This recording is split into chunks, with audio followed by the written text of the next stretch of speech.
What do you do when the walls you built to protect your most expensive weapons become the very thing that traps them inside an explosion? That is the questions Russia is quietly asking itself right now, somewhere deep in occupied Crimea. Before we go further, if you want to keep watching videos that break down the real story behind the headlines, hit that subscribe button. Tap the like icon like you are pressing a detonator, and send this video to one person who still thinks concrete can stop a war. Now let's get into it. For almost 2 years, Russia has been fighting a war on two fronts. One front is the one you see on the news: trenches, artillery, soldiers moving meters at a time. The other front is quieter, and it happens on airfields, far from the front lines, where Russia has been trying to solve a problem that never seems to go away. How do you protect a fighter jet worth tens of millions of dollars from a drone that costs less than a used car? Russia thought it had the answer. Thick concrete walls, reinforced roofs, blast doors heavy enough to stop shrapnel from a direct hit. One by one, these hardened shelters went up across occupied Crimea at air bases that Moscow considered some of the safest real estate in the entire war. Jets that once sat in the open, exposed to the sky, were pulled inside these concrete boxes. For a while, it looked like a smart, simple fix. Hide the plane, protect the plane. But Ukraine has just shown, in the most direct way possible, that hiding behind concrete is not the same as being safe. And Vladimir Putin is learning this lesson the hard way, one burned-out hangar at a time. Let's rewind to the start of July 2026, because what happened in just a few days completely changed the conversation. On July 1st, Ukraine's security service struck the Saki military airfield in Crimea. The target was not random. They went straight for the hardened shelters and the jets tucked inside them. That alone would have been a serious blow, but Ukraine was not finished. Just 2 days later, on July 3rd, the same base was hit again, and the second wave was heavier, sharper, and far more damaging than the first. According to Ukrainian sources, 7 hardened shelters were struck in the single attack, and at least 7 Russian military aircraft were destroyed or damaged. Among the aircraft reportedly hit were Su-30SM and Su-30 multi-role fighters, some of the most valuable jets Russia has on the southern front, along with Su-24 frontline bombers. Think about that for a second. 2 strikes, 1 week. Same base. That is not luck. That is not a lucky drone finding a gap in the defenses. That is a pattern, a deliberate, repeated campaign aimed at the exact same target until it breaks. And Saki was not alone. In the same window of attacks, Ukraine also struck Vardiska airfield, another key base in Crimea, hitting shelters that were storing Shahed-type drones and other aviation equipment. So this was not a single lucky night. This was 2 bases, 2 types of targets, hit within days of each other in a way that looks coordinated from the very first strike to the last. Why does Saki matter so much? Because it is not just another airstrip on a map. Saki sits on the western coast of Crimea, near the town of Novofedorivka, and it functions as one of Russia's most important naval aviation hubs on the Black Sea. Su-24 and Su-30SM jets flying out of Saki support Russian operations over southern Ukraine. They drop guided bombs on frontline targets. They provide air cover for naval operations across the Black Sea. Saki is not a parking lot for planes. It is a launch pad, a place where attacks on Ukraine are born before they ever reach the front line. Vardiska plays a similar role, hosting both tactical aircraft and the Shahed drones that have been terrorizing Ukrainian cities night after night. Hitting these 2 bases to get the R is not just a tactical win. It is an attack on the very source of Russia's southern air campaign. There is also something deeply symbolic happening here. Saki was the site of a very different kind of event back in August 2022, when massive explosions tore through the Ash base and sent a message to the entire world. Even Crimea, the piece of land Moscow had always treated as untouchable, was no longer safe. Since that day, Russia has poured enormous resources into hardening these bases against exactly this kind of attack. Concrete shelters were the centerpiece of that effort, which is exactly why the satellite images that surfaced right after the latest strikes were so shocking. They showed massive blast doors torn off their hinges, roofs on several hangars punched straight through, years of poured concrete now full of holes. How exactly did Ukraine manage to punch through defenses that were specifically built to survive this kind of attack? That question deserves a real answer, because it tells you everything about where this war is heading. Before we dig into that, here's something worth thinking about while you watch the rest of this video. Every single one of these strikes takes planning, patience, and precision. If this kind of deep analysis is something you want more of, the subscribe button is sitting right there, and it costs you nothing but 1 tap. Drop a comment below telling me which part of this story surprised you the most. Now, back to the concrete. Russia's original logic actually made a lot of sense on paper. In the early stages of the war, Russian jets were often parked out in the open, or tucked inside thin metal hangars, because for decades Moscow trusted the sheer distance between its air bases and the front line. Russia is a huge country, and Crimea felt far enough away to be safe. But Ukraine's growing range and precision completely shattered that assumption. Once long-range drones started reaching bases deep inside Crimea, and even further, jets sitting in the open became sitting ducks. That is, when Russia turned to a solution that Western militaries have used for decades, hardened aircraft shelters. Thick walls reinforced with steel bars, roofs strengthened with steel plating, and heavy blast-resistant doors. These structures were designed to contain fragmentation and to stop a single strike from wiping out several aircraft at once. On paper, pulling a jet into one of these shelters should have made it almost untouchable. But Ukraine found more than one way to crack that shell, and in doing so, it turned a simple engineering problem into a much bigger headache for Russia. The first issue is the weapon itself. According to Ukrainian officials, newer generations of long-range drones can now carry significantly heavier warheads, some reaching up to 200 kilograms. That is enough raw energy to push past the protective threshold these shelters were designed for. But raw power is only part of the story. What really matters is how that power gets used. If the strongest point of a shelter is its thick front wall and door, then the weakest point is almost always the roof. A drone diving down at a steep angle can punch straight through that roof, aiming precisely for the thinnest part of the structure. On top of that, in many cases, Ukraine did not even need to fully destroy the shelter to make it useless. Several of the hangars that were hit had their blast doors partially open for maintenance, for airflow, for routine servicing. One direct hit through an open door renders all that reinforced concrete completely irrelevant. And even when the shelter isn't physically penetrated, the damage inside can still be fatal to the aircraft. A warhead detonating inside an enclosed space creates a pressure wave that multiplies inside that tight area, bouncing off walls instead of dissipating into open air. The most sensitive parts of a jet, its avionics, its radar systems, its fuel lines and weapon systems, are extremely vulnerable to that sudden spike in pressure and heat. A jet can look almost untouched from the outside and still be permanently grounded because its internal electronics have been fried. Then there's a cruel twist buried inside the very material meant to protect these aircraft. In a powerful enough explosion, even reinforced concrete starts to break apart from the inside, sending fragments flying off the interior surface at incredibly high speed. The structure built to shield the jet becomes part of the danger itself, filling that enclosed space with shrapnel. But here's the part of this story that most people completely miss. Ukraine's real target might not even be the individual jets, because a modern air force does not run on aircraft alone. It runs on an entire system that keeps those aircraft flying. A fighter jet is an incredibly demanding machine to operate. Before it can take off, its engines need to be checked, its systems tested, its weapons loaded. All of that depends on mechanics, spare parts, ground support vehicles, fuel lines, and technicians working inside a protected area. What we casually call air power is really a constantly spinning wheel.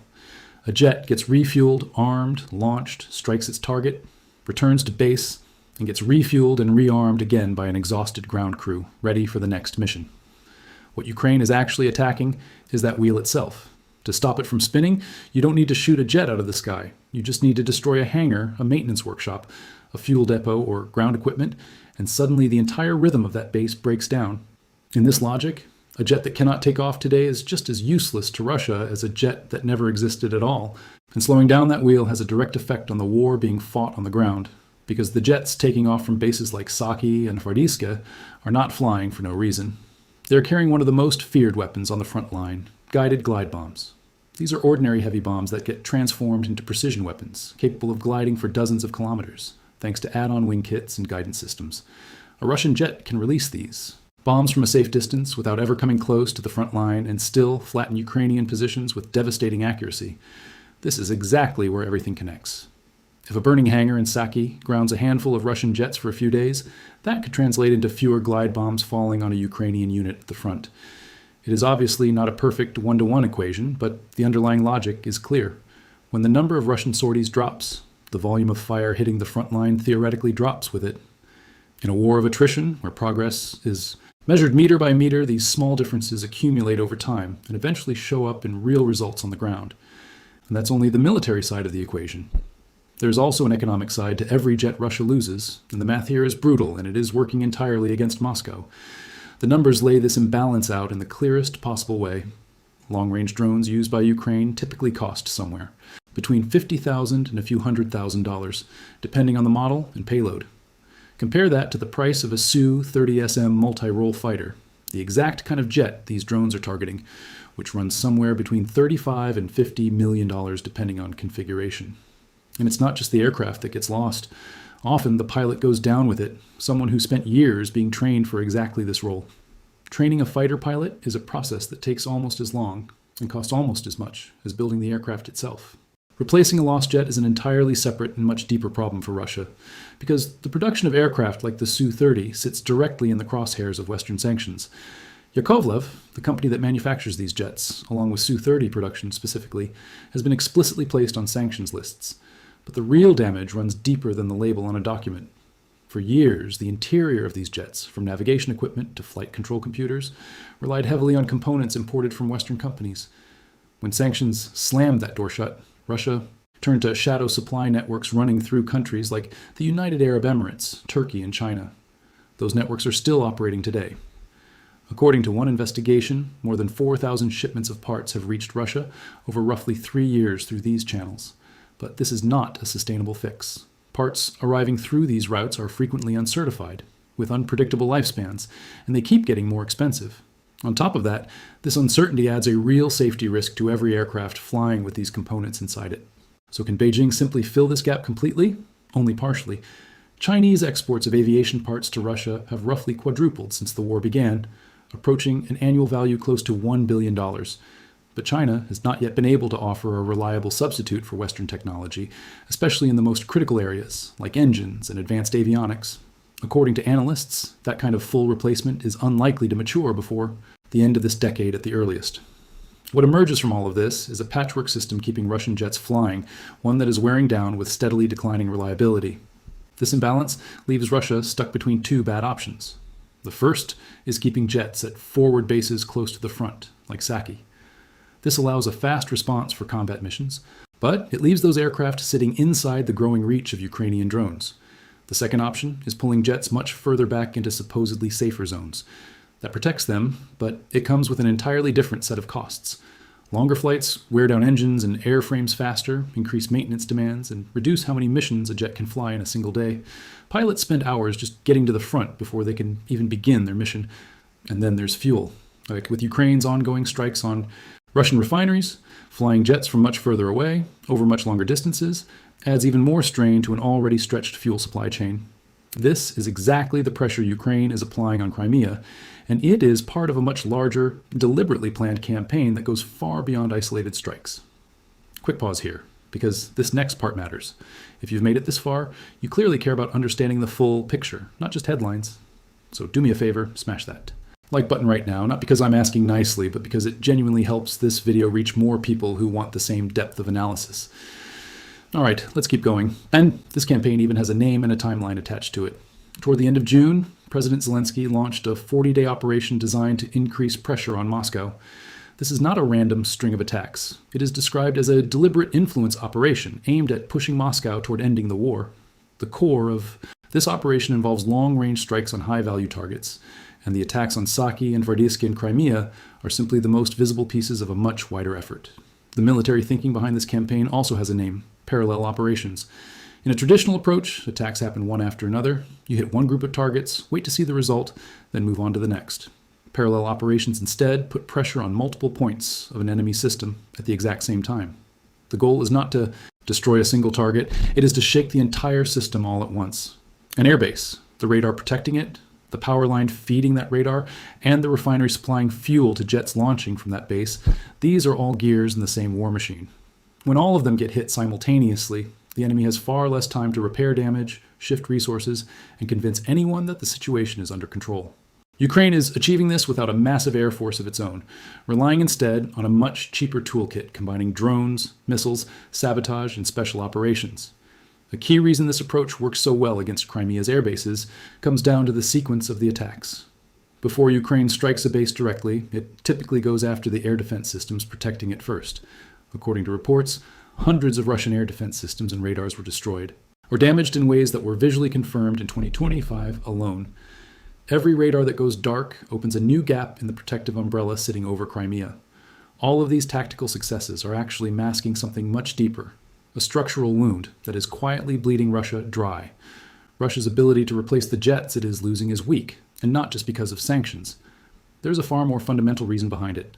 Russian military aviation is falling behind by an entire generation. Nowhere is this clearer than in Russia's strategic bomber fleet. Most of the aircraft dropping long-range strikes deep into Ukraine today, the Tu-985 Bear and the Tu-22M3 Backfire, are relics of the Cold War. These are airframes designed half a century ago, and they are becoming harder and more expensive to maintain with every passing year. Russia has spent decades trying to modernize this aging fleet. The new generation PAC-DA stealth bomber, designed specifically to replace them, is practically a ghost program. It has struggled with delays for years. As of 2026, there is not a single independently verified prototype flight, and estimated timelines for serial production have already slipped toward the early 2030s. This delay isn't just bad luck, it's structural. A modern stealth bomber depends on exactly the kind of advanced materials, engines, and electronics that sanctions have cut off. What really drives home how serious this is comes down to a simple comparison. While Russia remains tied to aircraft designed half, a century ago, the United States, over that same period, moved its new generation B-21 Raider stealth bomber into serial production. So instead of shrinking, the gap between these two nuclear powers keeps widening. This problem is not limited to bombers. It is a symbol of a vicious cycle consuming Russia's entire military aviation industry, because building a strategic combat aircraft is one of the hardest tasks any defense industry can attempt, and Russia is rapidly losing that capability. Every jet Ukraine hits in Crimea presses directly on this open wound. Russia cannot replace the jets it is losing today at the exact same time it is losing the ability to build the jets of tomorrow. That means every loss in Crimea does not just cost Russia its present air power. It quietly erodes its future air power too. Now, this entire picture clearly favors Ukraine, but it deserves to be placed in proper perspective too, because getting carried away with the story is just as misleading as ignoring it. These strikes do not mean Russian. Air power in Crimea is finished, and they don't mean concrete shelters are completely worthless either. These structures still do their job most of the time. The fact that a hardened shelter can be penetrated doesn't mean it offers no value at all. Shelters still absorb the majority of strikes aimed at them. They still require precise, well-planned hits to fail, and they still defeat plenty of threats sent towards these bases. Neutralizing a shelter is repeatedly harder than hitting a jet sitting out in the open, so Russia's investment in concrete has not been wasted. It simply can no longer guarantee the absolute safety it once promised. It's also worth staying cautious about the scale of damage being reported. A significant portion of these claims rests on Ukrainian sources, and independent verification remains limited. Satellite images can clearly show structural damage, but on their own, they cannot prove exactly which aircraft were sitting inside those hangars or confirm the full scale of the losses. And Russia is a power capable of adapting to this pressure. It can further reinforce its shelters, strengthen the air defenses guarding these bases, and disperse its aircraft to safer locations spread further apart. Ukraine is not going to erase Russian air power off the map with a single campaign. Expecting that would be unrealistic. You could even argue these attacks reflect Ukraine's limitations. Just as launch a ground operation to physically retake Crimea, it may be choosing instead to erode it slowly from a distance, one strike at a time. But none of these caveats erase the core truth here. They simply shape it, because every adaptive step Russia takes comes with its own price tag attached. More concrete. Costs more money. Moving bases further from the front costs speed and response time. Everything Russia does to patch this problem slows it down somewhere else. What Russia is really losing here isn't just aircraft, it's confidence. If a shelter is no longer an absolute guarantee of safety, and has instead become just a trench that buys a little extra time, then every jet, every technician, and every pilot standing on that base no longer feels completely safe. In war, that kind of uncertainty can be just as exhausting as physical destruction itself. So how much longer can Putin keep protecting a fleet he cannot rebuild, inside a sky that keeps closing in around him a little more with every passing week? Let me know your thoughts in the comments below, and if this video helped you understand this story better than anything else you've watched on the topic, that's exactly why we make these videos. Hit subscribe, share this with someone who needs to see it, and we'll keep tracking exactly how this story unfolds. Thanks for watching.